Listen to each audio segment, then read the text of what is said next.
Mesdames et messieurs, encore une fois de plus, bonjour. Ouvrons ce journal par la politique. Le gouvernement provincial de Kinshasa a procédé tôt ce matin à une nouvelle inhumation collective des indigents au cimetière de Fula Fula dans la commune de Maluku.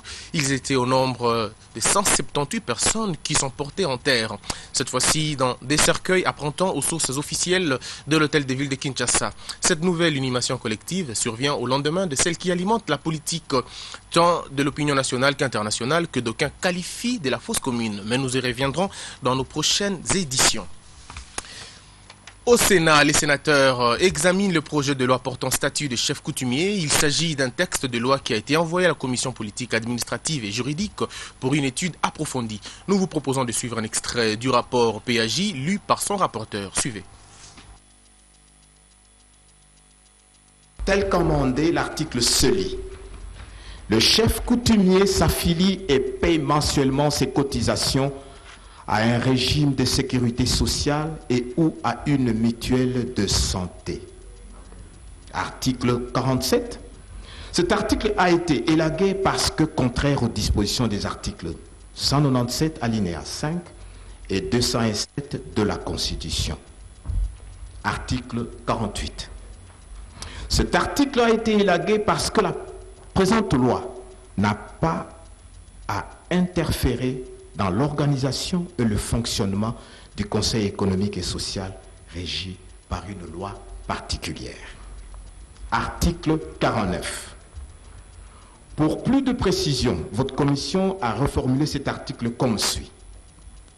Le chef coutumier reçoit lors de son investiture un brevet et un insigne comportant les armoiries de la République. Outre les signes distinctifs définis par la coutume, il peut lui être décerné des médailles ou autres distinctions honorifiques selon les dispositions légales prévues en la matière. Article 50. 24 nouveaux. Afin de soumettre tous les animateurs des exécutifs locaux au même statut judiciaire, votre commission s'est limitée à n'accorder que les privilèges de juridiction aux chefs de groupement et aux chefs du village. Tel que réformulé, l'article se lit.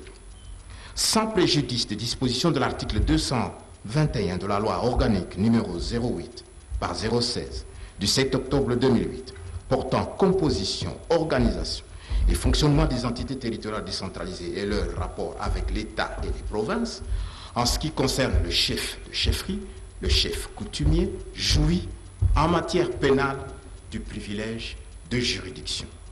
Il est justiciable du tribunal de grande instance. Je l'ai dit à l'instant, deux recommandations concluent la question orale avec débat adressé au vice-premier ministre, ministre de l'Intérieur, au sujet préalable posé par la CENI sur le calendrier électoral global. Le gouvernement est invité à présenter au Parlement des projets de loi portant répartition de sièges pour les élections locales et provinciales. Le gouvernement est aussi appelé à doter la CENI des moyens pour l'organisation des élections dans un délai prévu par la loi. Martin Kayembe, Patrick Issou pour le reportage. 24 heures après le débat général sur la question orale adressée au vice-premier ministre, ministre de l'Intérieur Évariste Bochab, l'heure était à la réplique aux préoccupations des députés nationaux. Dans sa réponse, Évariste Bochab a réaffirmé la volonté du gouvernement central à mobiliser les moyens pour l'organisation des élections par la CENI. Il a aussi précisé que le processus du découpage est irréversible et que l'exécutif national s'assurera de l'aboutissement de ces processus. Le gouvernement va s'acquitter de toutes ces exigences telles que prévues par le texte qui régisse notre pays. À ce sujet, je voudrais simplement vous rappeler qu'en date du 13 avril 2015, Son Excellence Monsieur le Premier ministre a signé le décret numéro 15/006 portant nomination des membres des commissions d'installation de ces nouvelles provinces. J'ajoute que ma journée d'aujourd'hui, comme je vous l'avais annoncé hier, a commencé par la cérémonie de mise en place solennelle de ces commissions.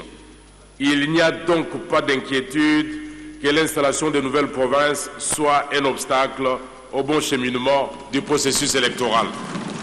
Christophe Lutundula, auteur de la question, a dans sa conclusion félicité le vice-premier ministre pour les efforts fournis et la volonté affichée par le gouvernement central pour la tenue des élections et parachever le processus du découpage territorial. Mais il émet des inquiétudes quant à la gestion des institutions issues des élections locales et provinciales des 26 provinces. Et je constate aussi, par rapport, parce que c'est ça ma préoccupation, Ramazan l'a dit, moi je n'ai pas un problème politique, j'ai un problème technique. Et je ne souhaite pas que demain, le gouvernement ait des problèmes et que ça nous renvoie à la figure. Nous avons terminé le premier trimestre de l'exercice budgétaire. Le premier trimestre, généralement, on ne récolte pas beaucoup.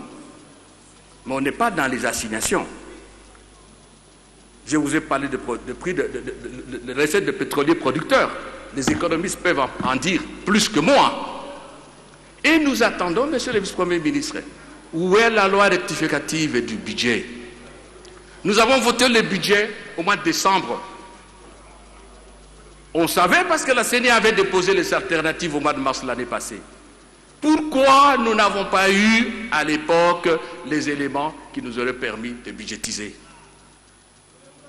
Pourquoi jusqu'à maintenant, nous ne savons pas, monsieur le vice-premier ministre, ce qui vient après les élections, ça coûte combien? L'argent pour faire face à l'enveloppe viendra d'où? C'est ça mon problème. Le président de la Chambre basse, Aubin Minakou, a félicité les uns et les autres pour un atterrissage en douceur. En bref, en image, Gabriel Kyungu Wakumwanza, président national de l'Union nationale des fédéralistes du Congo, UNAFEC, a été déchu samedi 16 avril par les membres de son parti et ces derniers lui reprochent de beaucoup de griefs dans son déviationnisme de la ligne du parti et de la majorité présidentielle. Du côté de Gabriel Kyungu, l'on rejette cette décision qui serait prise à l'encontre du statut de l'UNAFEC, mais aussi cette décision a été faite dans un lieu autre que celui du siège du parti. Autre chose, la deuxième édition du Forum du leadership de la femme africaine s'est clôturée samedi. Ces assises organisées par International Women for King Lady s'est voulu un créneau de réflexion sur le problème qui freine l'épanouissement de la femme de manière à aboutir à des pistes de solutions. Le reportage, Léontine Kazamwali, Patrick Isso et Serge Moulois pour le reportage. Durant 2 jours d'échanges, des débats et des partages d'expériences, plus de 300 femmes, entrepreneurs, mandataires des entreprises publiques, femmes des associations ont réfléchi sur le leadership féminin. Une initiative d'International Working Ladies qui vise le renforcement des capacités des femmes congolaises. À travers des ateliers, les femmes ont reçu des techniques et méthodes pour consolider leur leadership. À en croire les organisateurs, les objectifs ont été atteints. Ils ont remercié les femmes pour leur participation, mais également encouragé leur détermination à relever le défi dont elles font face. Que nous puissions impacter notre pays, la RDC, et puis après, qu'on puisse impacter le monde. Le message qu'on est venu apporter était un message très important. Et je voulais aussi vous remercier toutes les participantes, parce que International Working Lady existe parce qu'il y a des femmes qui viennent assister aux activités d'International Working Lady. Parce que s'il n'y avait que le comité organisationnel, il n'y aurait pas d'International Working Lady. Au fait, ces femmes leaders qui vont de l'avant, c'est vous.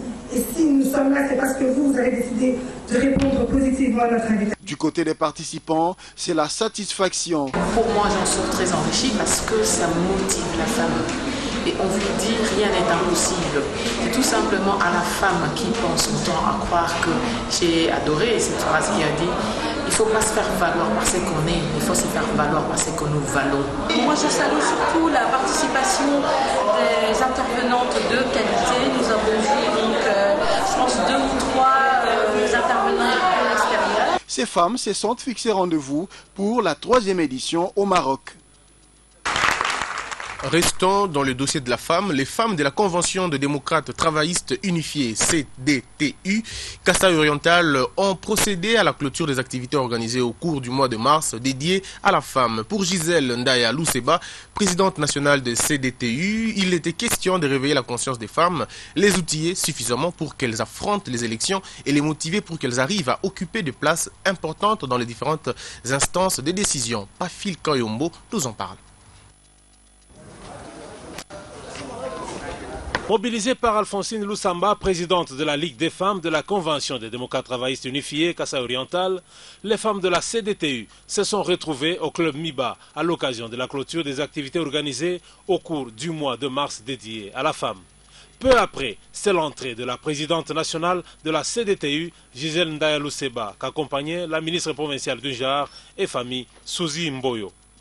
C'est dans une ambiance sans appel que Gisèle Ndaya Luseba a pris la parole pour parler du projet de société de son parti politique en rendant hommage au chef de l'État Joseph Kabila Kabange pour son attention particulière à la cause de la femme congolaise. Nous remercions entre autres également le chef de l'État qui n'aménage aucun effort pour la promotion des droits de la femme en accordant un quota de 30% des représentations et participations politiques de celle-ci à la prise de décision dans les instances tant publiques que privées. La Convention des démocrates travaillistes unifiés a pour objectif la prise et la conservation le plus longtemps possible du pouvoir par voie démocratique, l'éveil de la conscience nationale républicaine, la consolidation de la cohésion nationale et le développement intégral durable de la nation en faveur d'une démocratie durable et solide, la création du plein emploi et la lutte contre la pauvreté et l'injustice sociale. Avant de déclarer closes les manifestations organisées au cours du mois de la femme, la ministre provinciale du genre et famille, Suzy Mboyo, a dit toute sa satisfaction de voir les femmes de la CDTU prendre conscience autour de Gisèle Ndaya pour affronter non seulement les élections imminentes et futures, mais aussi prendre place dans différentes instances de décision. Le gouvernement n'avait rien à cacher sur l'affaire fausse commune de Maluku, affirmation faite par le vice-premier ministre de l'Intérieur, Évariste Boshab, devant les députés nationaux réunis en séance plénière. Le patron de l'Intérieur avait rassuré les élus du peuple de l'enquête du parquet avec d'autres partenaires intéressés par cette situation. Martin Kaimbe pour le reportage. Les députés nationaux ont été édifiés sur la situation de la fosse commune de Maluku par le vice-premier ministre, ministre de l'Intérieur et Sécurité. Cela suite à l'appel du député national José Makela Soumanda. Évariste Boshab a dans sa communication rassuré les élus du peuple de la volonté du gouvernement à faire toute la lumière sur cette affaire. Il est question de ne pas nous comporter comme Épicure, à ne plus craindre ce qui ne nous concerne plus, puisque quand nous sommes là, la mort n'est pas là, et si la mort est là, nous ne sommes plus. Il faut donc légiférer. Le ministre de la Justice a pour sa part fourni des explications à la représentation nationale sur la demande du gouvernement à faire respecter la position de la RDC sur l'enquête que mène déjà le parquet de la République. Nous allons, à titre exceptionnel, communiquer sur le déroulement de cette enquête 2 fois par semaine. Contrairement à ce qui doit se passer, en tant que ministre de la Justice, je ferai un point de presse. Et au cours de ce point de presse, au Palais de Justice, nous allons fournir la documentation nécessaire. Elle sera publique. Elle sera à la disposition de tout le monde. Nous allons, dans cette enquête, assumer nos responsabilités. Si le magistrat instructeur, le procureur de Kinkole, estime que pour éclairer complètement son dossier, il faille exhumer les corps, nous sommes d'accord pour exhumer les corps. Bien avant la question de la fosse commune, les élus du peuple ont voté la proposition de loi portant sur la gestion des ressources en eau.